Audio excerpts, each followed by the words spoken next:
Alhamdulillahi Rabbil Alameen. As-salatu was-salamu ala khatimin nabiyyin wa ala alihi wa sahbihi ajma'in amma ba'd. فأعوذ بالله من الشيطان الرجيم بسم الله الرحمن الرحيم قال الله تعالى في سورة التوبة هو الذي أرسل رسوله بالهدى ودين الحق ليظهره على الدين كله وَلَوْ كَرِهَ الْمُشْرِكُونَ.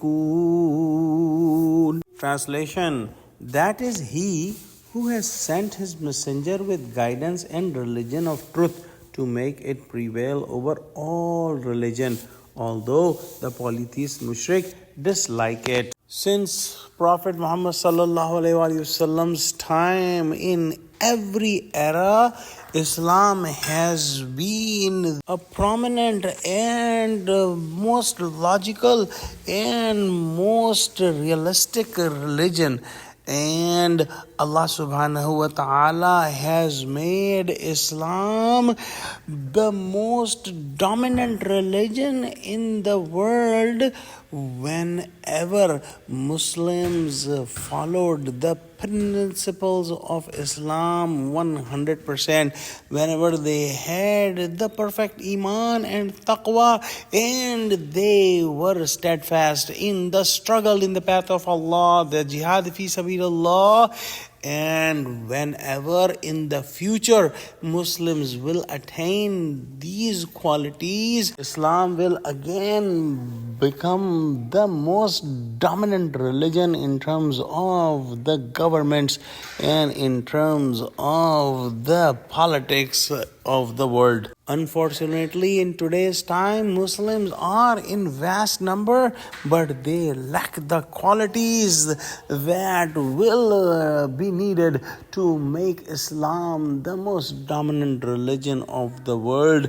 And as we studied in this ayah, that Allah subhanahu wa ta'ala sent Prophet Muhammad sallallahu alaihi wasallam with the guidance, with the absolute guidance, meaning the Quran, and with the religion of truth to make Islam prevail over all the religions. So this was the mission of Prophet Muhammad sallallahu alaihi wasallam.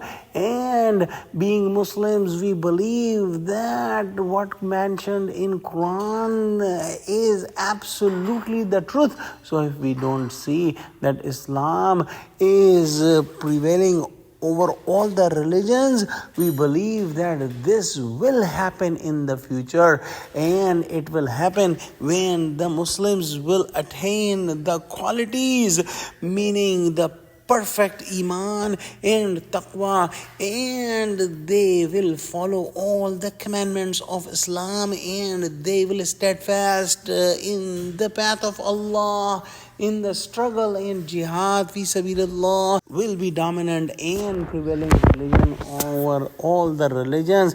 And it will happen as Allah subhanahu wa ta'ala has mentioned in this ayah. But our duty is to understand that what is our role, what we can do on a personal level towards this destination that is coming, but we have to play our part. Let's pray that Allah open our hearts and make us steadfast on the straight path, and help us play our part in this mission that you gave to Prophet Muhammad sallallahu alaihi wasallam. Ameen. Wa akhiru da'wana alhamdulillahi rabbil alameen. Wassalamu alaikum wa rahmatullahi wa barakatuhu.